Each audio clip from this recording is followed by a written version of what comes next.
Well, this is the first actual proper Sam Watches Films thing. So here begins my quest. No, too grand. Journey. No, too fantastical. Mission is too formal. Task make it sounds like it's an obligation. I have to do it. So anyway, so now say I'm not watching these films in any particular order. I'm just sort of picking them off this 250 list, and I'm going to try and mix it up between black and white films, French films, animes, contemporary films, independent films, whatever, so it doesn't get stale. So the first thing I picked was the film Se7en. Se7en. It's spelt weird, the title of it. Only because it's a film I've heard about from others, and well, it was on the first page of the list. And yes, I've heard about it, but I've never seen it. Yeah, so here we go. So I went into this expecting it to be a fairly grim and gory film, and it didn't disappoint. All I knew going into it was that the film revolved around a bunch of people being killed in ways inspired by 7 deadly sins. Yeah, it was no surprise to have the story told from the point of view of the two detectives, Morgan Freeman and Brad Pitt. I didn't even know we were in this, I'm going to be honest. Embarrassing.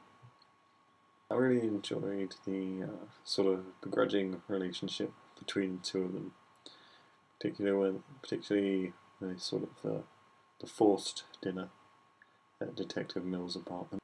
I found that quite funny. I thought that the relationship between Mills and his wife, I didn't feel they never really developed that.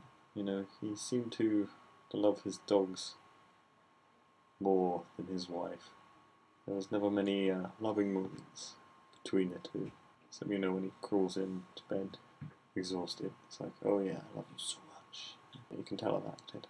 But Pitt though, he does do a great job of selling how devastated and angry he is when he finds out his wife is dead. That final sort of standoff. So I guess he needs to sell that so people can see he's becoming Wrath, which is what Doe says he's becoming. That's what he wants to happen. That's what the killer wants all along. I would say the film did not end as I thought it might. So it was about the 7 deadly sins. I expected the 7 people who represented those things to all be killed. So as that final standoff was happening, what I was imagining the ending as was Mills, after he shoots Doe, I thought he would then shoot himself, because then it all sort of wraps up nicely. But no. 7 people were still killed.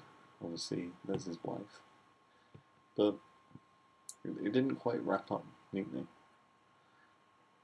I suppose, in a way, Doe still destroys Mills, because he takes away everything from him. Takes away his wife, his unborn child, which he didn't even know about until the end, and his career is going to be ruined by that, obviously.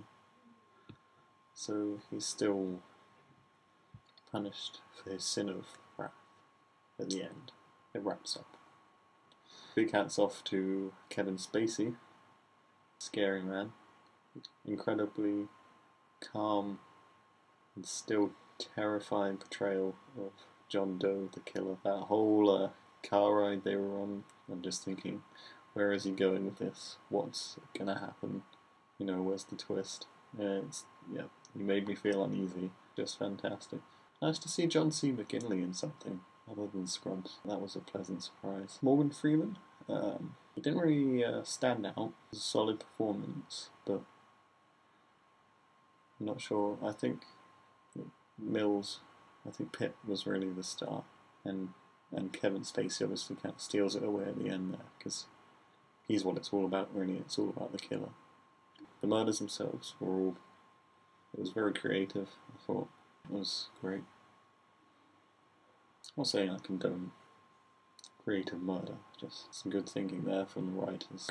Yeah, those are my thoughts on that film. If you've got your own, I expect you do. You know, put them down in the comments below. I'd love to hear them, read them, look at them. If you agreed with any of my opinions, tell me. Hit that like button, show some love.